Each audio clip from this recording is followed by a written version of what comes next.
Banyumas bukan sekadar sebuah wilayah di Jawa Tengah. Ia adalah tanah yang menyimpan kisah panjang tentang perjuangan, kepemimpinan, dan identitas budaya yang kuat. Sejarah Banyumas bermula pada abad ke-16, di masa runtuhnya Kerajaan Majapahit dan berkembangnya pengaruh Islam di Pulau Jawa. Saat itu, wilayah Banyumas masih berada di bawah kekuasaan Kerajaan Pajang.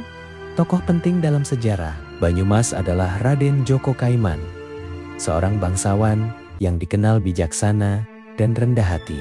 Atas jasanya kepada Kerajaan Pajang, ia diangkat menjadi Adipati Wirasabah. Namun, demi menghindari perebutan kekuasaan di antara keluarganya, Raden Djoko Kaiman mengambil keputusan besar. Ia membagi wilayah kekuasaannya menjadi 4 bagian untuk saudara-saudaranya. Sementara itu, ia memilih membuka pusat pemerintahan baru di daerah yang dialiri banyak sungai. Dari sinilah, nama Banyumas berasal dari kata banyu yang berarti air dan emas yang melambangkan kemakmuran.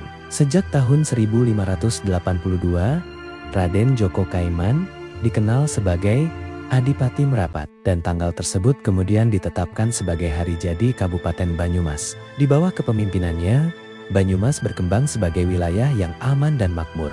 Masyarakatnya dikenal lugas, jujur, dan egaliter, ciri khas yang masih terasa hingga sekarang. Memasuki masa penjajahan Belanda, Banyumas menjadi wilayah strategis. Pemerintah kolonial menerapkan sistem tanam paksa yang menyengsarakan rakyat. Namun, semangat perlawanan tidak pernah padam. Rakyat Banyumas dikenal berani menentang ketidakadilan, baik secara terbuka maupun diam-diam.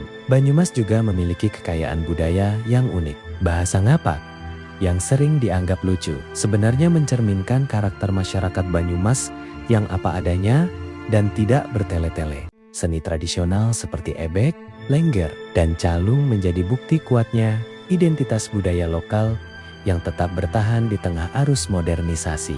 Setelah Indonesia merdeka, Banyumas terus berkembang menjadi salah satu pusat pemerintahan, pendidikan, dan kebudayaan di Jawa Tengah. Kota Purwokerto sebagai ibu kota kabupaten tumbuh pesat tanpa meninggalkan akar sejarahnya. Hari ini, Banyumas bukan hanya dikenal karena keindahan alamnya seperti Batu Raden dan lereng Gunung Slamet, tetapi juga karena nilai-nilai sejarah yang diwariskan, keberanian, kesederhanaan, dan persatuan. Sejarah Banyumas mengajarkan kita bahwa sebuah daerah besar bukan hanya dibangun oleh kekuasaan, tetapi oleh kebijaksanaan pemimpin dan keteguhan rakyatnya. Dan dari tanah Banyumas, cerita itu terus hidup hingga hari ini.